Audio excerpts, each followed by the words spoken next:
Bom dia a todos. Obrigado pela participação. Vamos começar mais um webcast. Dar início a mais um webcast de resultados da construtora Tenda, referente aos resultados do segundo trimestre de 2022. Eu sou o Thiago Gomes, coordenador de relação com investidores. Comigo estão aqui hoje a Fran, nossa analista de relação com investidores, nosso CFO, o diretor de RI, Marcos Pinheiro, e Rodrigo Osmo, nosso CEO da Tenda. A dinâmica vai ser muito parecida com um dos tris anteriores, tá, pessoal? O Marcos, nosso diretor de RI, vai apresentar os resultados e, na sequência, a gente vai abrir para a sessão de perguntas e respostas. Lembrando todo mundo que aqui no cantinho inferior direito tem para você selecionar para levantar a mão e a mediação vai ser feita por ali, ok? Marcos, passo a palavra para você, então.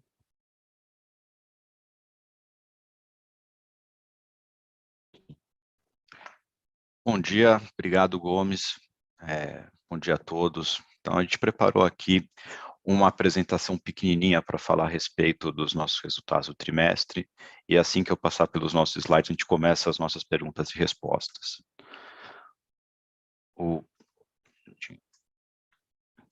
Começando falando um pouco do resultado desse trimestre, eu acho que vale aqui a gente voltar um pouco nas mesmas informações que a gente divulgou durante a prévia, onde a gente acaba ressaltando aqui também o que tem acontecido com a nossa velocidade da operação, ou seja, nosso ritmo de vendas e os nossos ritmos de lançamentos. Quando a gente olha aqui efetivamente os resultados do trimestre, o acumulado do ano, a gente percebe uma tendência bastante clara e muito consistente com a mensagem que anteriormente a gente já vinha falando com o mercado, onde a companhia tem privilegiado, acima de tudo, a nossa, acho que, como eu vou falar aqui, a nossa predileção pela seletividade e qualidade dos empreendimentos que vão ser lançados, da nossa operação também muito focada na geração de valor.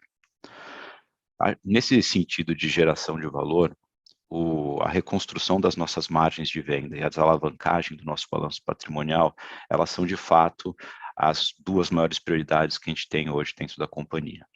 E a nossa percepção é de que uma forma bastante evidente de dividir essa informação com o mercado é na figura que está retratada nesse gráfico aqui, onde a gente coloca a evolução da margem bruta das nossas novas vendas, onde é muito clara a evolução desde o início do ano, onde a gente saiu de uma margem bruta das novas vendas de cerca de 22% e fechamos o mês de junho com uma margem bruta das novas vendas ao redor de 31%.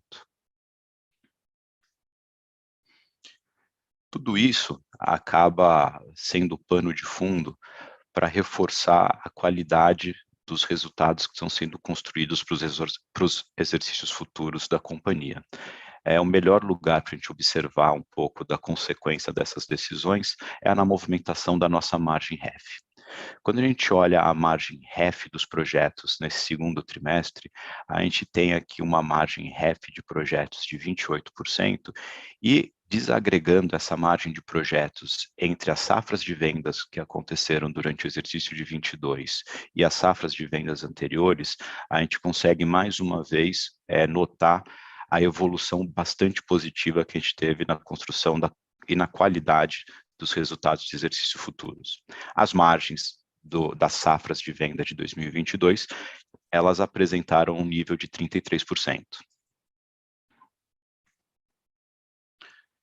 Como não podia ser diferente ou surpresa, a gente continua num período onde a maior parte dos projetos que têm sido focados, eles efetivamente carregam boa parte das receitas de safras de venda realizadas no ano passado, aliadas aos custos que têm acontecido durante esse ano de 22.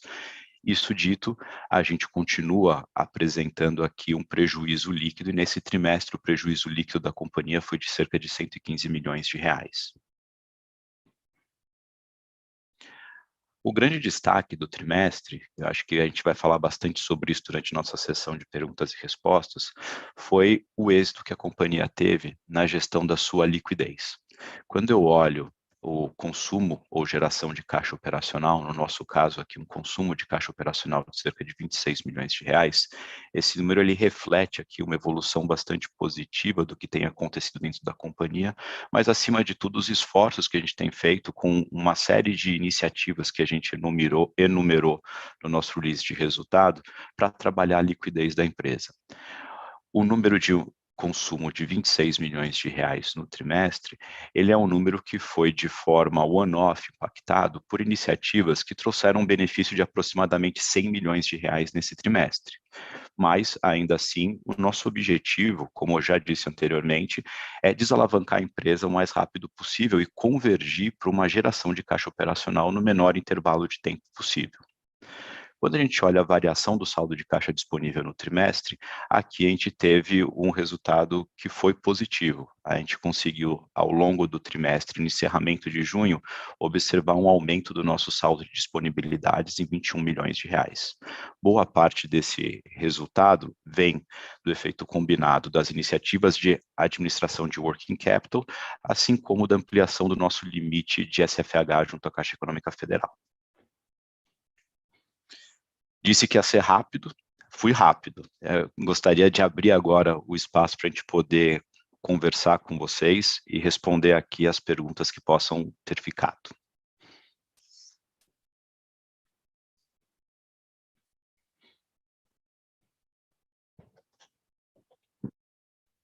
Obrigado, Marcos. Então, vamos lá, seguindo para o nosso Q&A. O primeiro da fila aqui é o Igor Altero, da XP. Igor, eu vou liberar seu microfone. Pode falar, estamos te ouvindo. Oi, pessoal, bom dia. Obrigado pela apresentação. Duas perguntas do meu lado aqui, mais com relação ao update mais recente aí do Casa Verde e Amarela. Queria entender se faz sentido voltar a pensar, né, em crescimento em termos de lançamento, né, se muda um pouco a cabeça de vocês, dado que agora aí vai ter um espaço maior aí, né, para incremento de preço, melhora da affordability, né? Então, eu queria que vocês explicassem como é que está a cabeça de vocês, e aí o eventual impacto, né, os benefícios aí desse novo update do programa, e entender se na cabeça de vocês agora é o suficiente, né? Porque assim, a gente já tem vários updates acontecendo, né? Então, eu queria um pouquinho da visão de vocês. Acho que é basicamente isso. Obrigado. Eu pego essa aqui, Marcos. Tudo bom, Igor? Só recapitulando, o que houve de anúncios novos recentes? Um deles foi a revisão dos parâmetros do programa, então, um aumento de taxa de juros, uma redução de taxa de juros para algumas faixas de renda e um aumento de subsídio para algumas faixas de renda, e dois projetos de lei que foram aprovados. Um deles estendendo o prazo de 30 para 35 anos de possibilidade de financiamento, e o outro a possibilidade do que a gente está chamando dentro do setor do FGTS consignado, que é usar os 8% do FGTS para abater prestações futuras do financiamento habitacional. O único que, de fato, já está em prática são as mudanças de parâmetros do Casa Verde e Amarelo. A nossa conta interna é que essas mudanças de parâmetro representam alguma coisa como 2% de capacidade de ganho de preço para as famílias. Então, obviamente, é um ajuste relevante, ele ajuda nas margens, mas ele não é transformacional. O que quer dizer esses 2% na prática? Que esses 2% são uma média de todos os projetos que a gente vendeu nos últimos 3 meses, e, obviamente, esses 2% eles são distribuídos de forma diferente, projeto a projeto. Tem projeto que é muito mais que 2%, tem projeto que é muito menos que 2%. Então, na prática, alguns projetos cuja rentabilidade não parava de pé e, portanto, estavam fora do nosso pipeline de lançamento, esses projetos começam a ficar mais atrativos e a gente deve seguir em frente com esses lançamentos. Mas isso não é um ajuste que muda o patamar da companhia. Isso é um ajuste fino, não é um ajuste grosso. As outras medidas que a gente ainda não tem total visibilidade de como vão ser implementadas, os 35 anos do FGTS consignado, essas podem ter um impacto maior ou menor na capacidade de pagamento dos nossos clientes. Só que ainda depende de muita discussão, porque o projeto de lei foi aprovado, mas O que isso vai querer dizer na prática ainda é uma grande incógnita. Vai valer para saque, price ou só para saque? O FGTS consignado vale durante a vida do contrato ou só durante um período? Como é que a Caixa deve mudar os parâmetros de aprovação de crédito dela em função dessas novidades? Então, tem muita conversa ainda em aberto e a gente está num compasso de espera para entender como é que isso vai se traduzir na prática.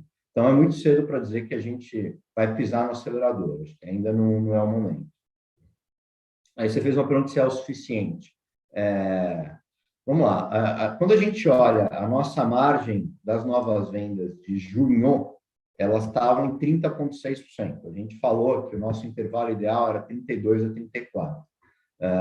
Junho ainda não tinha o impacto do que a gente está chamando de CVA3, que são os parâmetros, a terceira revisão dos parâmetros do Casa Verde e Amarelo, cuja conta na nossa sensibilidade dá uns 2% de ganho de preço. Eu não fiz essa conta, mas isso deve dar 1,5 ponto de ganho de margem. Ou seja, a gente estaria beliscando já os 32%. Então, a gente, com essas mudanças, estaria entrando numa zona de conforto que, em regime, a gente gostaria de operar. Só que quando você olha o programa como um todo, ele ainda está operando muito abaixo da capacidade.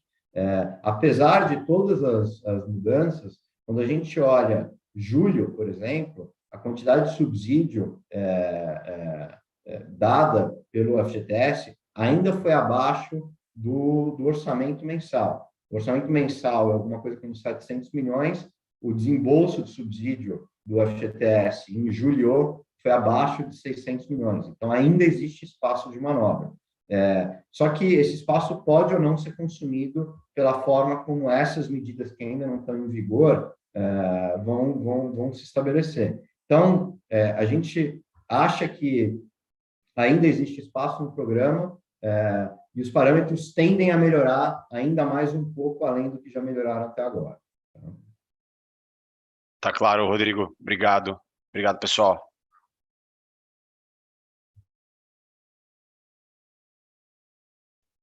Obrigado, Igor. Seguindo, então, aqui, a gente vai para a próxima pergunta do Bruno Mendonça, do Bradesco. Bruno, está liberado o microfone, pode perguntar. Pessoal, bom dia. Obrigado aí pela apresentação, pela pergunta. Queria falar um pouco sobre a geração de caixa e os fornecedores, principalmente, aí, porque acho que talvez tenha sido a melhor notícia aí do resultado, pelo menos no que eu vi, além desse tema de margens de novas vendas, tenha sido a capacidade que vocês tiveram de conseguir gerar caixa ainda no trimestre, né? Assim, pelo menos quando eu olhei para a prévia operacional, o número de distrato alto, o repasse um pouco mais lento, eu imaginava que isso teria um impacto na geração de caixa bem mais relevante do que foi, né? Aí olhando ontem os resultados, deu para perceber que boa parte dessa compensação de caixa que vocês conseguiram fazer foi na linha de fornecedores e materiais, né? Podia falar um pouco de como é que está essa dinâmica, como é que está essa discussão com fornecedores, se tem algum ponto específico que tenha dado um saving maior aí nessa geração de caixa e o que esperar daqui para frente, se isso é uma nova realidade ou se deveria ter uma normalização daqui a pouco. Obrigado. Ô Bruno, obrigado pela pergunta. Eu começo aqui respondendo, se o Rodrigo depois quiser complementar com alguma coisa. De fato, a gente tem falado já há algum tempo que a gente abriu aqui uma sala de guerra de gestão de liquidez na companhia, né? Nosso war room de caixa que acontece toda sexta-feira às 8 da manhã, religiosamente. A gente tem dispensado aqui de uma série de iniciativas para conseguir fazer... religiosamente que a gente teve hoje, inclusive, né? Antes do call. É verdade. Vamos lá. A gente tem até crise de abstinência quando não dá para fazer essa reunião, pra você ter ideia, Bruno. Mas a gente não tem uma bala de prata, tá? Eu acho que é super importante ressaltar isso. O nosso compromisso é de direcionar a companhia de volta para a geração de caixa operacional. Você muito bem notou aqui, acho que as razões por trás desse resultado, eu vou considerar positivo desse trimestre, tá? A gente acabou fazendo um trabalho bastante profundo aqui de adequação dos prazos de pagamento dos fornecedores. A gente tem administrado a nossa esteira de repasses e os nossos cronogramas de medição junto com a Caixa de uma forma a maximizar a geração de caixa da companhia também. Então, são várias iniciativas que no conjunto conseguiram trazer um resultado positivo. Como eu falei um pouquinho durante a apresentação ali do PowerPoint, óbvio que houve aqui coisas que não devem ser consideradas como recorrentes para esse patamar de geração de caixa, né? Durante esse trimestre, a gente trabalhou muito fortemente a questão de medição dos nossos projetos. A gente teve, de fato, aqui a dilatação do prazo de pagamento dos nossos fornecedores.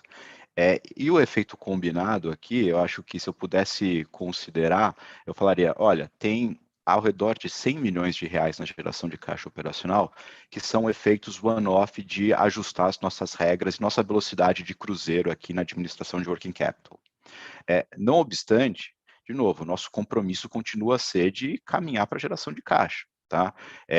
Óbvio que aqui a gente não poderia considerar que 26 milhões de consumo é o running rate daqui adiante, mas o nosso objetivo é transformar esse número em positivo ao longo dos próximos trimestres. Os próximos 2, eu acho que a gente tem uma oportunidade de transformar, como eu falei, esses 100 milhões de one-off, alguma coisa deles é um desafio para a gente tentar, através de N iniciativas, reincorporar aqui ao nosso dia a dia, tá?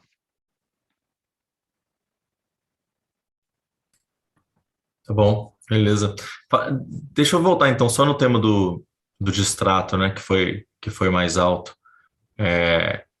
Certamente teve uma mudança na dinâmica desse distrato, provavelmente na forma com que vocês sentam à mesa para negociar ou sentam à mesa para planejar. O distrato que mudou de patamar, né? O que não necessariamente nesse momento é ruim, né? Porque algumas vendas que estão sendo distratadas provavelmente tinham sido feitas com preço aquém do ideal, né? Essa linha de distrato, como é que vocês estão vendo? Beleza, Bruno, vou te falar o seguinte, a gente, boa parte dos distratos que têm acontecido, eles acabam sendo uma consequência dessa política de ajuste de preço que nós temos promovidos ao longo dos últimos meses, né? Obviamente, eles têm trazido um efeito positivo porque o incremento potencial de preço na revenda dessas unidades acaba sendo de 2 dígitos e a gente ainda tem uma vantagem que faz a conta fechar de forma positiva para o nosso lado, que o pagamento do comissionamento ele acaba sendo, em sua maior parte, atrelado ao registro dessas unidades. Então, enquanto tem potencial de ganho de preço, parece que continua fazendo sentido esse rigor que a gente tem usado na nossa administração. Quando a gente olha uma tendência, o Osmo comentou nas falas anteriores dele, né? A gente fez um caminho bastante positivo na evolução de preço de venda. Daqui para frente, óbvio que podem acontecer novos e devem acontecer novos incrementos de preço, mas não numa velocidade nem intensidade semelhante àquelas que a gente observou nesses últimos trimestres, tá? Então, se eu tenho que trabalhar com uma expectativa, a minha expectativa seria que o número de distratos, ou pelo menos o percentual na forma como é medido e divulgado, ele deveria se estabilizar num patamar um pouco inferior a esse que se está observando agora, tá bom? Maravilha. Obrigado, pessoal. Bom dia. Obrigado, Bruno. Então, seguindo aqui, próxima pergunta do Gustavo Cambaúva, do BTG. Liberado o microfone, Gustavo, pode falar. Oi, pessoal, bom dia. Eu queria até voltar naquela primeira pergunta que o Rodrigo respondeu do crescimento e do Casa Verde e Amarela. Assim, eu queria entender basicamente o seguinte, né? Dado que assim vocês já estão vendo a margem, mesmo sem esses benefícios adicionais, né, de FGTS consignado e tudo, já voltar para um patamar que é bem interessante para vocês. Se eventualmente vocês acham que talvez essa limitação de 15 mil unidades que foi acordada com os credores, isso pode ter, de alguma maneira, algum gargalo aí para vocês crescerem para frente, e até que ponto, né?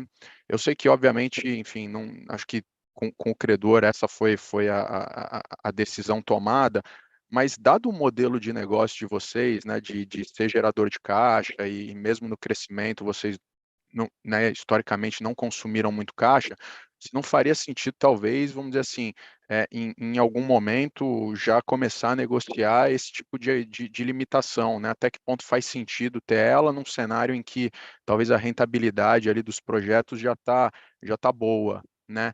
Então, eu queria saber como é que é essa possibilidade. E a segunda pergunta também nesse tema, assim, é mais do ponto de vista de capital mesmo, né? Se talvez vocês falaram, né, de sala de guerra e tudo, essas medidas todas que vocês tomaram, né, de alongar um pouco o fornecedor, de comprar mais terreno com permuta e tudo, se do ponto de vista de capital, também dá para pensar a empresa estruturalmente trabalhando com um pouco menos de capital, né, e aí até que ponto que, vamos dizer assim, o capital é ou não é um limitador para voltar para um patamar acima de 20 mil unidades. Obrigado. Quer que eu pegue aqui, Marcão? Você vai. Pode ir. Tá. O Canva, essa limitação que a gente tem de 15 mil unidades, ela só vale até o segundo trimestre do ano que vem. E é o acumulado de um ano. No horizonte, da forma como a gente está enxergando hoje, com os parâmetros atuais, isso não deveria ser uma restrição. A gente deveria continuar abaixo das 15 mil unidades. Isso pode mudar, tomara que mude, não a gente lançar mais do que 15 mil, porque a gente tem essa restrição com os debenturistas, mas tomara que a gente tenha esse bom problema de que os projetos são tão rentáveis que 15 mil virou uma restrição para a gente. Só que, na nossa lógica de desalavancar o balanço, reduzir o tamanho da companhia momentaneamente faz muito sentido, porque os lançamentos, apesar de poderem ser muito rentáveis, eles tendem a consumir caixa nos primeiros 12 meses, porque na sua largada, normalmente quando você lança o projeto, aqueles projetos que não estão quitados ainda, você começa a pagar o terreno e você tem todos os gastos iniciais relacionados às vendas, que acontecem na cabeça no momento da venda, e você só começa a receber a partir do momento em que a obra se inicia e você está bem repassado. Só que até você estar muito bem repassado, você tem uma conta mágica 60%, 70%, 80% do projeto está repassado, o andamento da obra também é consumidor de caixa. Então, essa redução de tamanho da companhia, para nós, ela tem um alinhamento grande entre o interesse do debenturista e o nosso, que é a gente está focado em desalavancar o balanço no curto prazo. Então, a gente não vai pisar no acelerador se isso, nos próximos um ano e pouco, ao longo de 2023, se isso representar um aumento de alavancagem da companhia. Então, a gente não acha que vai ser um limitante. Tá? Com relação à tua segunda pergunta, se eu entendi corretamente, se as boas iniciativas que a gente implementou nesse trimestre poderiam levar a empresa a operar num novo patamar de capital de giro. Sim, eu acho que você precisa aproveitar as crises, né? E acho que um dos benefícios dessa crise para a gente foi espremer ao máximo, tentar buscar todas as alavancas possíveis para a gente reduzir o capital de giro da companhia e conseguir operar numa base de capital de giro menor do que a gente operava anteriormente. Então, eu acho que esse é um ganho indefinível. Eu acredito que a Tenda de 2024 vai operar creio eu, com dias de capital de giro mais menores do que a gente operava um ano atrás. Não, tá ótimo, Rodrigo. Obrigado. Não, só nesse ponto que você falou, né? Vamos dizer assim, de preservar o caixa no curto prazo. Porque um pouco da visão que eu tenho é que se de fato mudar essa quantidade de mudanças, né, do Minha Casa Minha Vida para FGTS e tudo, isso aí poderia, no final do dia, vamos dizer assim, ser explosivo, né, para a margem de vocês, né, potencialmente, né? E aí, a dúvida é até que ponto, vamos dizer assim, o alinhamento entre o equity holder e o debenturista ele está na mesma página, né? Porque eu entendo que talvez para o cara de equities faça mais sentido você não ter essa amarra e queimar caixa, aí, um pouco de caixa por 12 meses, porque é um negócio que a gente também não sabe por quanto tempo vai durar, né? Assim, eventualmente o programa muda a todo tempo, né? Você falou que a limitação ela é até o segundo semestre, né, do ano que vem, mas talvez a janela para aproveitar isso seja Segundo também muito trimestre, curta, né? segundo trimestre, não Isso, semestre. você ficar liberado, né, no segundo semestre, né, do ano que vem. Talvez a janela para aproveitar isso seja muito curta, né, assim, então, mas entenda isso aí, mas pelo que eu entendi, não tem muito essa possibilidade de rever isso dentro da companhia, né? Não, eu não estou dizendo que não existe a possibilidade. Eu estou dizendo o seguinte, que o interesse do equity holder hoje é desalavancar a companhia também, assim como do debt holder.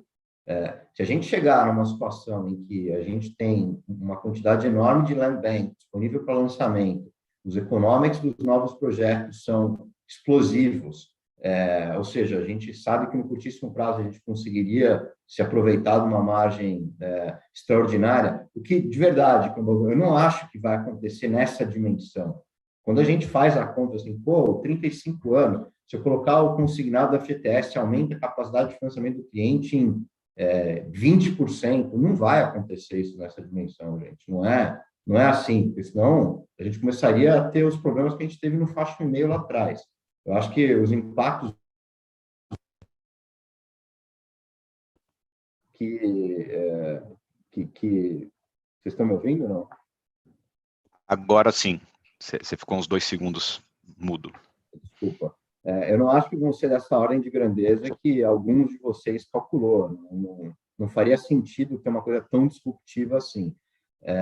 Mas se chegar nisso, eu acho que daí o interesse do equity holder e do debt holder volta a ser o mesmo. Quanto mais a gente vender numa margem extraordinária, mais rápido a gente vai desalavancar a companhia. Daí sim a gente chamaria uma conversa com o debt holder também. Não, tá certo, Rodrigo. Não, é que eu concordo com o teu ponto, que eu acho que não vai ficar estruturalmente assim para sempre. É justamente, eu tenho uma leitura de que talvez seja parecido com o faixa 1,5 mesmo, né? O governo demora para perceber que talvez deu um o setor não benefício vai... maior do que deveria. E aí, lá eventualmente, no meio do atrás... caminho, você tem uma janela para surfar aí, né? Não, quando teve o faixa e-mail lá atrás, o setor foi contra o faixa e-mail. Ele falou, esse negócio vai desorganizar o programa. O setor não vai deixar o programa se desorganizar novamente. E o governo está consciente, entende que a experiência do faixa e-mail não foi uma experiência exitosa, que ela foi exagerada. Então, eu acho que nem nós aceitaríamos um negócio que fosse desestruturante dessa dimensão. Nós, eu digo o setor, tá? Não, perfeito. Bom, obrigado, gente. Bom dia. Obrigado, Camba. Próxima pergunta, então, do Pedro Reinal, do Credit Suisse. Pedro, microfone liberado. Oi, pessoal. Bom dia a todos. Obrigado pela apresentação e pela pergunta. Do meu lado, eu tenho uma aqui em relação à margem bruta. Eu acho que no release, como vocês bem mencionaram, vocês deram o disclosure de como que está essa margem dos novos projetos, o que é o novo patamar de margem REF da companhia. Queria entender um pouco como é que está a outra ponta desses projetos que estão em andamento dentro de casa com uma margem mais fraca. Então, se vocês pudessem compartilhar um pouco como é que está a margem bruta desses projetos e também como é que está o estágio de obra e até de vendas, até para que a gente consiga assim, ter um horizonte de tempo na cabeça em quando que essas margens maiores vão começar a falar mais alto, digamos assim, do que essas margens piores. E até aproveitando isso, se vocês imaginam que esse trimestre possivelmente foi o low que a margem pode chegar. Obrigado. Pedro, obrigado pela pergunta. Acho que assim, abrir a margem dos projetos, eu não vou conseguir abrir para você, desculpa, tá? Infelizmente não vai rolar. Agora, um direcionamento que eu acho que é saudável e natural é eu compartilhar contigo o que a gente imagina da evolução do andamento desses projetos, dessas obras, né? Tudo que a gente tem aqui dentro de casa indica que a partir do segundo trimestre do ano que vem a gente deve ter uma predominância de projetos tendo andamento, projetos vendidos com margens que já estavam nessa trajetória de recuperação. tá? Então, se você quer olhar aqui efetivamente um momento no tempo no qual a gente deva ter um resultado reportado que converse bastante com essas margens das safras de vendas que a gente está fazendo agora, acho que esse momento se inicia no segundo trimestre do ano que vem. A outra parte da sua pergunta era com relação se essa margem do segundo tri foi o fundo do poço, né?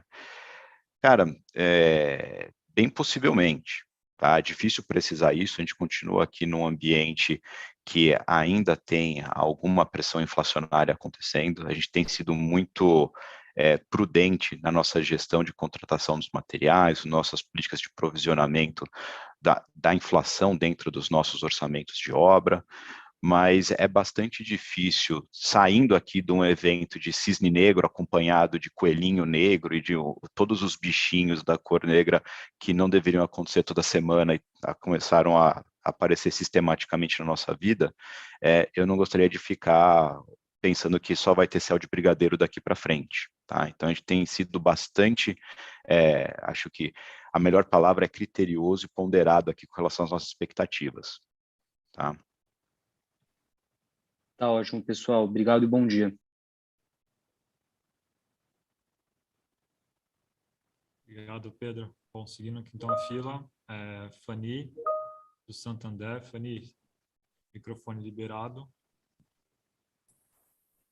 Bom dia, pessoal. Tudo bem? Minha pergunta, tem uma pergunta simples aqui. Eu só queria entender, achei bastante forte, né, a recuperação da margem das novas vendas, né? Então, eu queria entender o quanto disso aí está atrelado ao aumento de preço ou quanto está atrelado à maior seletividade que vocês estão apresentando nos projetos, né? E também, não, acho que é difícil dar a quebra, mas também queria entender, assim, essa venda dos projetos destratados, né, com um aumento de preço relevante, se isso daí também está agregando na margem aí e o quanto isso aí deve estar agregando na margem dessa nova venda. É isso. Obrigada. Oi, Fanny, tudo bem? Ótima pergunta, vou ficar muito feliz de responder aqui. Adoro essa pergunta. Seguinte, de fato, a gente tem aqui a margem dessas vendas, vamos lá, desculpa.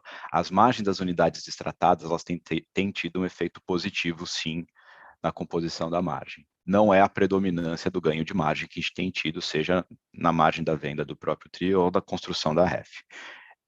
Quando a gente quer entender um pouco melhor a granularidade desse incremento de margem entre a qualidade dos projetos e os movimentos de preço, eu acho que aqui você pode assumir que até então a predominância é da veia comercial, então é preço. Tá? A qualidade dos projetos está muito associada aos lançamentos que a gente tem feito, obviamente, numa velocidade menor aqui nesse trimestre.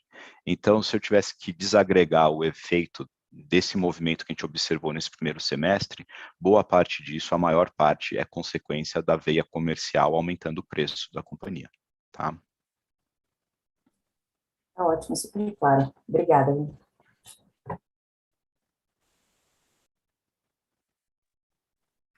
Obrigado, Fanny. Então, seguindo aqui, próxima pergunta do André Mazzini, do Citi. André, liberado o microfone.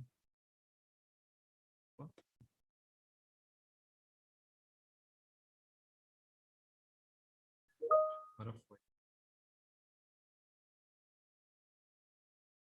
André? Obrigado pela pergunta. Então, a primeira pergunta sobre o pró-soluto pós-chaves de vocês, né? Então, aumentou ali, acho que 100 milhões, um pouco mais de 100 milhões no tri contra tri.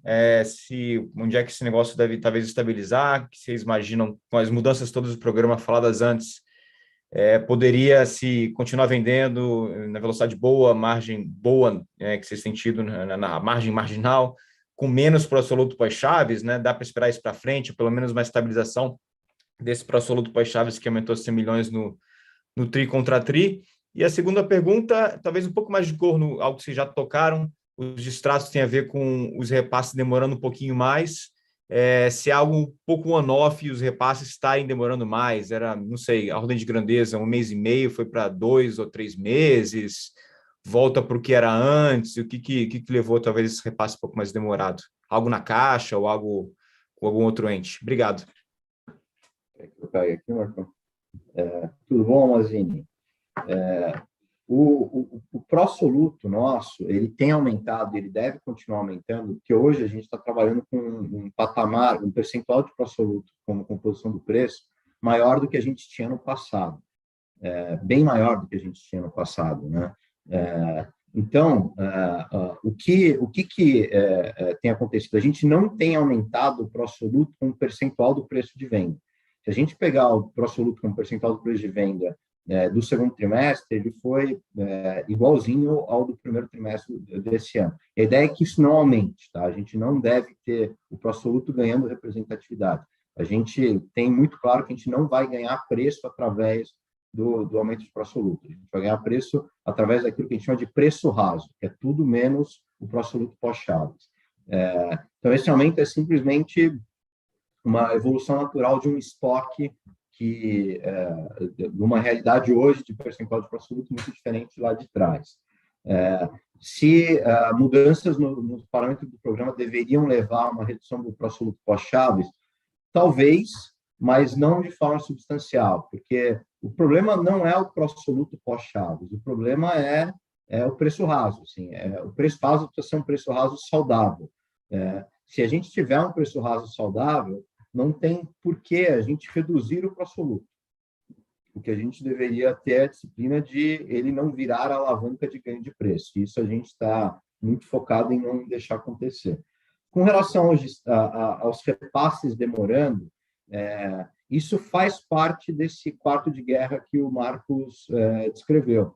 Assim, o que a gente percebeu? A velocidade com que o governo veio soltando novos parâmetros do Casa Verde e Amarela fez com que fosse do nosso interesse segurar repasses, porque à medida que a gente fosse segurando os repasses, a gente conseguia usufruir de tabelas mais recentes.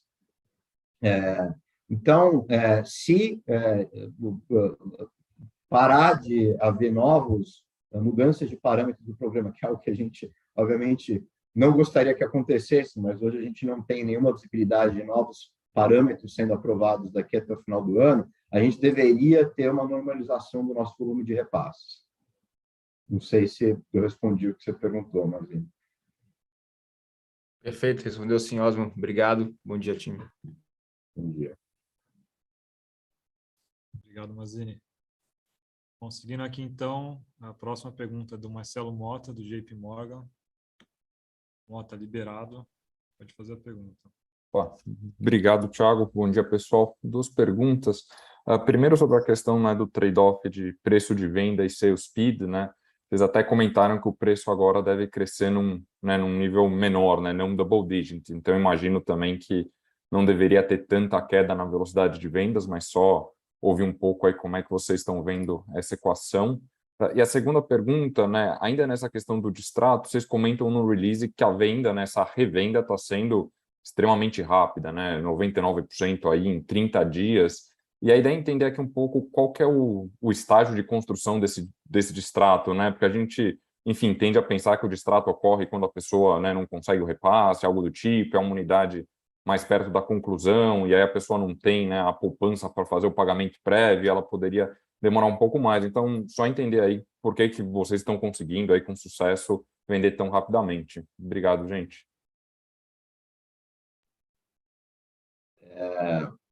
Tudo bom, Mota? A primeira pergunta foi sobre redução de VSO, né? Eu não peguei ela inteira. O trade-off entre VSO e preço, né? Porque como o preço deveria não crescer tanto como cresceu aí no primeiro semestre, se de repente vocês já estão na VSO confortável. Isso é dinâmico, mas a gente acredita que a agressividade com que a gente fez esse trade-off preço-VSO deveria diminuir daqui para frente. A gente já está, como eu disse, beliscando já uma margem que, para nós, é uma margem que em regime faz bastante sentido, e a gente também já está chegando num VSO, que é um VSO que, pré-faixa 1,5, lá para 2015, 2016, era o patamar onde a empresa operava, 23%, 24%, 25%. Então, a gente não acredita, não estou dizendo que não vai acontecer, mas a gente não deveria ter uma mudança tão substancial, tanto em preços não provocados pelo programa, quanto por mudança de VSO. Tá? Então, a gente está chegando em patamares já mais estabilizados. Com relação ao distrato, a gente não tem revendido 99% em até 30 dias. Eu não sei se a gente chegou a falar esse número, não. A velocidade de revenda do distrato nossa, ela é bastante alta, mas se eu não me engano, tá, neste trimestre, as unidades de vendas feitas e distratadas nesse trimestre, eu acho que a gente revendeu, me lembra, Marcão, acho que 70% dentro do trimestre, não foi isso? Acho que foi um pouco mais, Rodrigo, mas é nessa ordem de grandeza aí. 76, se não me engano. 76. 76, né? Então, se não chega nos 99, mas é um número super saudável, nota. Por que o distrato está aumentando? Tem alguns motivos. Primeiro, porque a gente está segurando um pouco mais o repasse para tentar se utilizar das versões mais novas do programa. Segundo, que anteriormente a gente tinha uma política de tentar reverter, pelo menos durante um período, clientes que nos buscavam para pedir o distrato, mas agora, como as realidades de preço são muito maiores e elas têm evoluído muito, a gente tem facilitado demais, assim, o cliente chega falando de distrato, a gente fala sem nenhum problema, vamos resolver isso agora e aceleramos esse distrato. E também acho que tem uma questão conjuntural, né? Conforme a gente vai aumentando o preço, tem alguns clientes que você tem um percentual um pouquinho maior de clientes que chega em casa e acaba se arrependendo da venda. Mas acho que tem algo que é importante aqui dizer o seguinte, assim, esses 24%, o grosso dele, uma parte muito relevante dele é o fato do nominador e denominador não conversarem, porque o distrato desse TRI, ele é a venda de TRIs anteriores. E como a gente tem reduzido o volume de vendas, parece que percentualmente ele é muito significativo. A gente não deveria estabilizar em 24%, 22%, 20%. A gente deveria estabilizar em patamares bem menores do que isso, tá? Então, à medida em que a gente for estabilizando a velocidade de vendas, a gente deveria ver uma convergência para patamares de mid-tens, assim, de distrato, e não mid-20s, como a gente está vendo agora. Perfeito, super claro. Obrigado. Beleza, Mota, obrigado. Seguindo aqui, então, a gente tem o Daniel Gasparetti do Itaú. No próximo. Daniel, está liberado o microfone.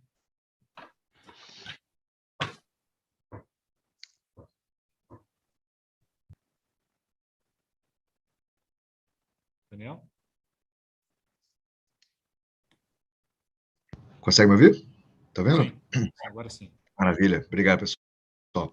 Bom, eu só queria voltar um tema que o Osmo comentou na pergunta do Canva. Só para entender um pouquinho, ele comentou que o setor não vai permitir descontrole do programa Casa Verde e Amarela, e eu acho um ponto super válido.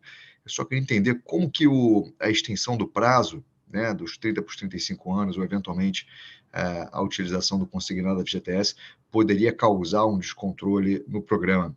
Porque, até pelo nosso entendimento, eu imagino que, até pelo discurso dele, ali que está concentrada a grande oportunidade de reajuste dos parâmetros, né, ali que melhora bastante o affordability.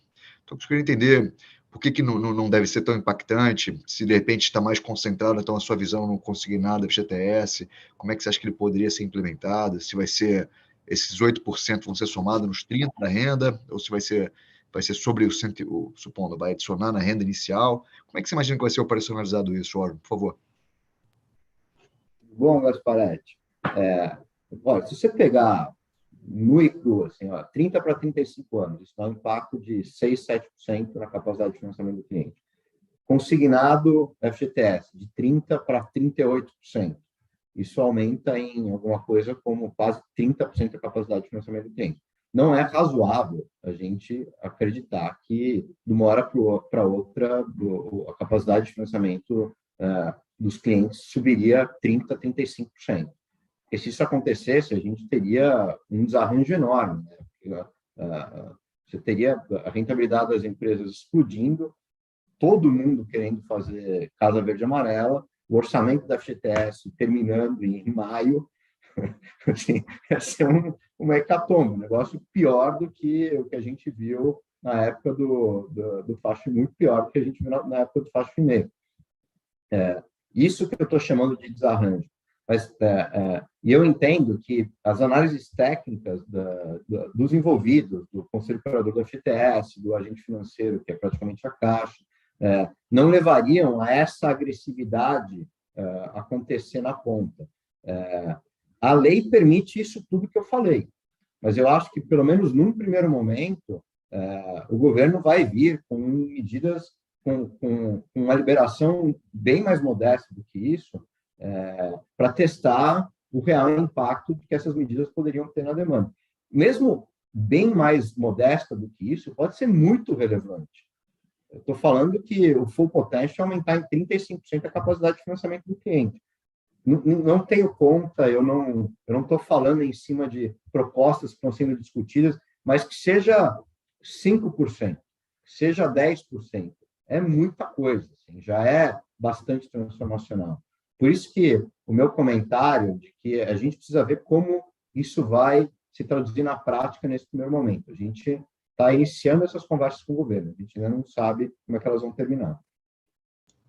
Entendi, maravilha, ótimo. Então, só para ficar claro, no seu entendimento, o que levaria realmente essas estruturas seria dos 30% para o 38%, né? Ou seja, somando esses 8% do consignado nos 38%, né?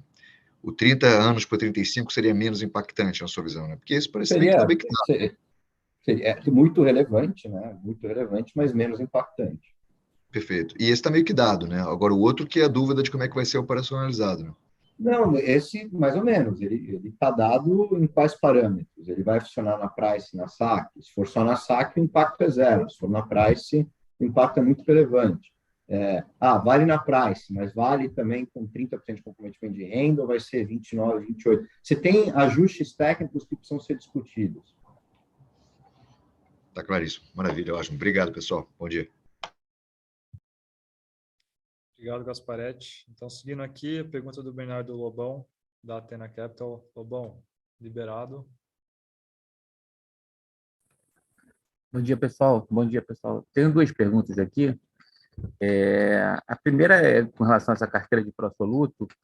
Para mim, foi surpreendente a evolução tri-a-tri, né? Eu pegando a carteira de pró-soluto antes da provisão, subiu 140 milhões de reais, perto disso. E aí, quando a gente divide pelas vendas líquidas, seria 25% das vendas líquidas. Então, quer dizer que 25% das vendas de vocês estariam sendo feitas em pró-soluto. Na verdade, provavelmente até mais, se considerar que teve alguma amortização aí. Então, só para entender se me parece boa parte, me parece que vai contra o discurso de vocês, que boa parte do aumento de preço não foi em aumento de pró-soluto. Queria entender essa evolução da carteira, me chamou atenção, esse é o primeiro ponto. E o segundo ponto é com relação ao distrato. Eu tenderia a achar que o distrato mais forte que vocês apresentaram esse trimestre iria ajudar bastante na margem reportada de vocês, dado que vocês voltam com um POC com uma margem muito mais baixa distratada e revendem com uma margem muito mais alta, deveria ajudar na margem do trimestre. E mesmo assim, a margem vem desses 17%, só para entender se esse efeito...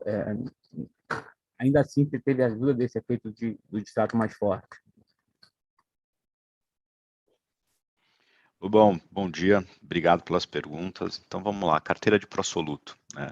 Acho que aqui quando eu estou falando da carteira de pró-soluto, a gente tem algumas coisas para montar o efeito combinado delas. A primeira é que quando a gente olha o que está no balanço patrimonial, boa parte daquelas safras já maduras que estão lá dentro nos nossos recebíveis são de momentos de venda onde a participação relativa do pró-soluto dentro do preço de venda era ao redor de 7%, 6%, né? Ao longo dos últimos 2 anos, a participação relativa do pró-soluto na composição de preço, o pró-soluto pós-chaves, foi subindo. Hoje esse número está ao redor dos 13%, 14%. Então a gente tem aqui um efeito combinado da participação relativa nas safras mais recentes, que são maiores, inclusive, de um pró-soluto maior também. Então, no final da história, um pouco dessa evolução que você percebe é a troca de diferentes tamanhos de safra e participação relativa de pró-soluto nas composições de preço que fizeram a originação daquela venda. Tá?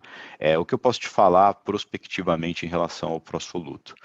Obviamente, o pró-soluto é uma alavanca que faz parte da composição da nossa estratégia comercial.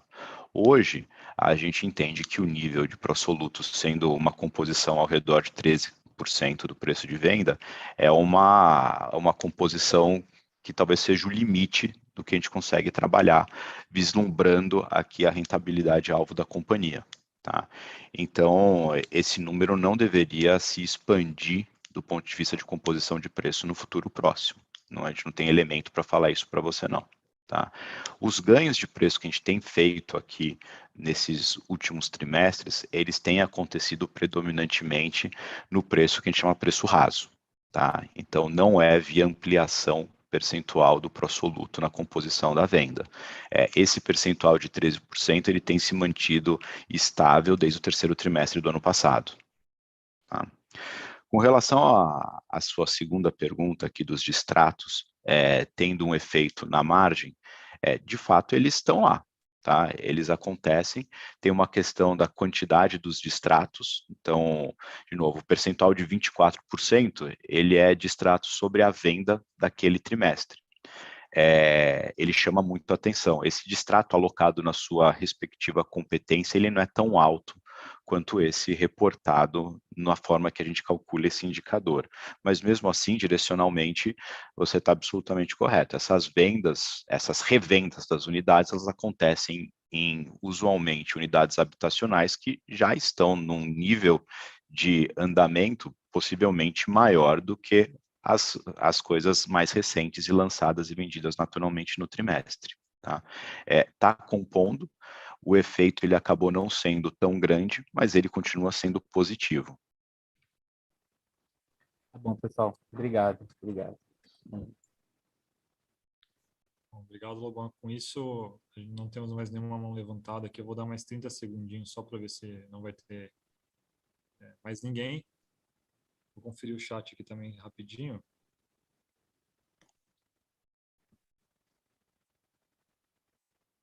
Bom, acho que não temos mais perguntas, então vou passar a palavra aqui para o Rodrigo Osmo, para o Marcos Pinheiro, fazer as considerações finais para a gente. Obrigado, pessoal.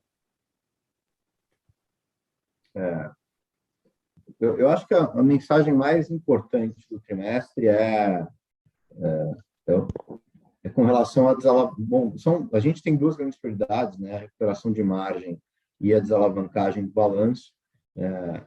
Na minha visão, esse trimestre ele foi um trimestre muito exitoso no endereçamento dessas duas prioridades.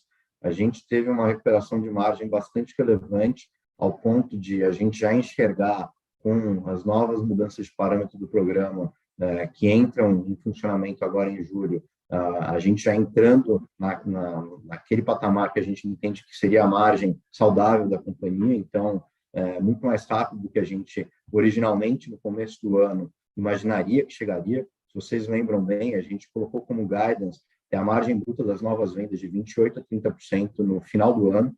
A gente, em junho, entregou próximo de 31% e enxergamos agora passar disso no próximo trimestre. E com relação ao caixa, a gente teve uma melhora muito substancial com relação ao primeiro trimestre. No primeiro trimestre, a gente teve uma queima de caixa operacional de 240 milhões, nesse trimestre de menos 26 milhões. O Marcos falou aqui, efeitos não recorrentes ao longo em torno de 100 milhões de reais, então, mesmo que fossem 120 milhões de consumo de caixa, é metade do que aconteceu no primeiro trimestre, e o nosso compromisso e o nosso trabalho é para que isso, ao longo de algum trimestre, não muito longínquo do ano que vem, a gente enxergue isso como sendo uma geração de caixa. Então, em termos normalizados, a gente deveria ter trimestres. Então, na média, os próximos 2 trimestres, o terceiro e o quarto tri, nosso objetivo é que eles tenham um consumo menor do que os 120 milhões. A gente deveria estar enxergando a companhia convergindo enxergando essa geração de caixa ao longo do próximo, de algum trimestre do próximo ano. Então, eu acho que a gente deu um passo bastante significativo nesse trimestre. Eu entendo que existe algum desconforto com relação a margem reportada ele é razoável, o lucro reportado, mas pensando numa visão de mais longo prazo de recuperação da companhia, eu acho que foi um trimestre onde a companhia performou bastante bem. Isso me deixa bastante animado para os próximos trimestres e esperamos trazer notícias boas daqui para frente para vocês. Acho que é isso, Gomes. Beleza, pessoal. Se precisarem, podem acessar o time de RI aqui, estamos à disposição para esclarecer possíveis dúvidas. Bom dia. Até logo a todos.